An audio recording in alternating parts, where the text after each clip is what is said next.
Video ini diawali dari wilayah Sikunang yang berada di kawasan dataran tinggi Dieng, Kabupaten Wonosobo.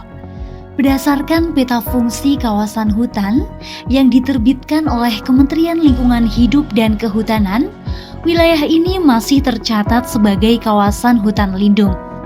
Namun, dokumentasi udara menunjukkan kondisi yang berbeda. Pada area yang secara resmi berstatus hutan lindung, saat ini telah berlangsung aktivitas pertanian terbuka. Tutupan vegetasi hutan tidak lagi ditemukan secara signifikan, dan lahan dimanfaatkan secara intensif untuk kegiatan non-kehutanan.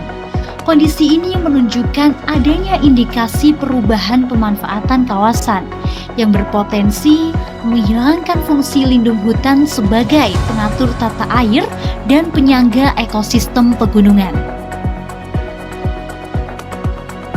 Beranjak ke wilayah Sigedang yang terletak di lereng Gunung Sindoro, dokumentasi udara menunjukkan pembukaan lahan pertanian dalam skala yang luas dan masif.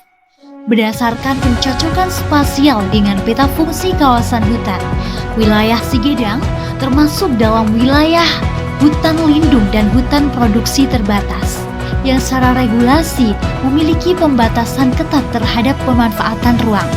Kondisi ini serupa juga ditemukan di wilayah Buntu. Pada kawasan yang memiliki fungsi lindung tersebut, terlihat aktivitas pertanian aktif di area dengan kemiringan lereng yang tinggi.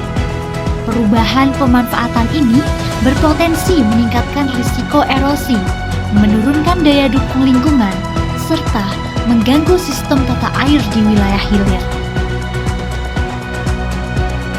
Sementara itu, di wilayah Dieng Wetan ditemukan adanya bangunan penginapan dan fasilitas penunjang pariwisata.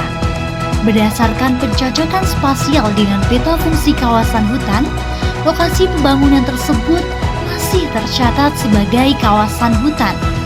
Hal ini menunjukkan adanya indikasi perubahan peruntukan kawasan dari fungsi kehutanan menjadi fungsi non-kehutanan.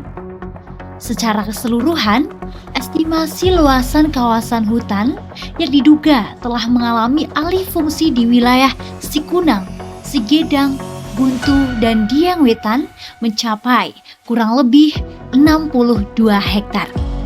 Temuan ini menegaskan pentingnya verifikasi lapangan dan langkah penegakan hukum oleh instansi berwenang, guna memastikan pemanfaatan kawasan hutan dilakukan sesuai ketentuan peraturan perundang-undangan, serta menjaga keberlanjutan lingkungan di dataran tinggi Dieng dan lereng Gunung Sindoro.